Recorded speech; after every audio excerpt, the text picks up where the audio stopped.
درود بچه‌ها، حالتون چطوره؟ کسرا هستم از کانال وبینو دیزاین.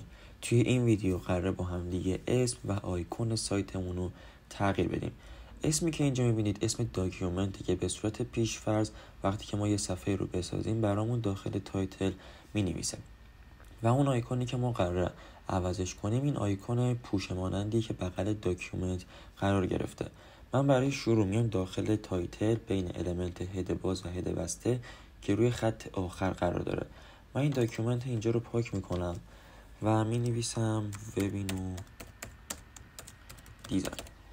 زمانی که من اینو بنویسم اسمش درجا تغییر میکنه و حالا بذاریم وبینو اولشم با دبلیو بزرگ بنویسم تا جذاب تر بشه.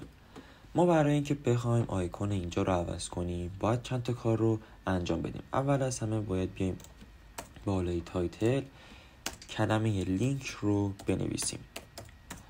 وقتی که لینک رو نوشتیم دو تا قسمت برامون میاره، یه دونه REL یه دونه href. ما داخل REL باید کلمه آیکون رو قرار بدیم که متوجه بشه ما میخوایم آیکون سایتمون رو تغییر بدیم.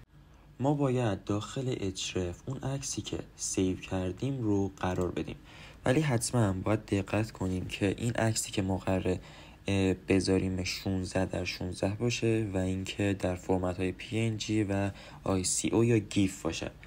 من برای مثال میرم داخل حالا کروم و یه دونه عکس رو دانلود میکنم و بعد از اون با اگر 16x16 نه و حالا فرمتش فرق داشت میرم داخل یه سایتی که اونو توی کپشن قرار میدم براتون که اگر همچین مشکلی رو داشتید وارد اون سایت بشید و بتونید اون حالا فرمتش رو عوض کنید یا سایزش رو تغییر بدید. رفتم داخل کروم و لپتاپ PNG رو سرچ کردم که دیگه واسه عکسای PNG رو بیاره.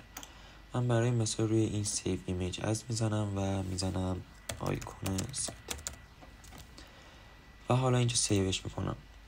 برمیگردم داخل ویژوال استودیو کد و داخل href اسم اون عکسی که سیو کردم اون قرار میدم آیکون سایت .png آیکون. خب ولی برای اینکه حالا بعدا مشکلی پیش نیاد هیچ وقت برای عکس و حالا چیزی که میخواید سیو کنید هیچ اسپیسی رو بین این دوتا ندید. خب من زمانی که برگردم به سایت میبینیم که اون عکس تغییر کرده و آیکون سایتمون عوض شده. اگر اون عکسی که مد نظرتون بود رو پیدا نکردید میتونید داخل سایت favicon.cc لوگوی خودتون رو بسازید و اون رو داخل سایتتون قرار بدید که باز هم من این سایت رو داخل کپشن براتون قرار میدم که بتونید ازش استفاده بکنید. مرسی که تا آخر این ویدیو همراه من بودید. خوشحال میشم لایک و سابسکرایب کنید. تا ویدیوی دیگر بدرود.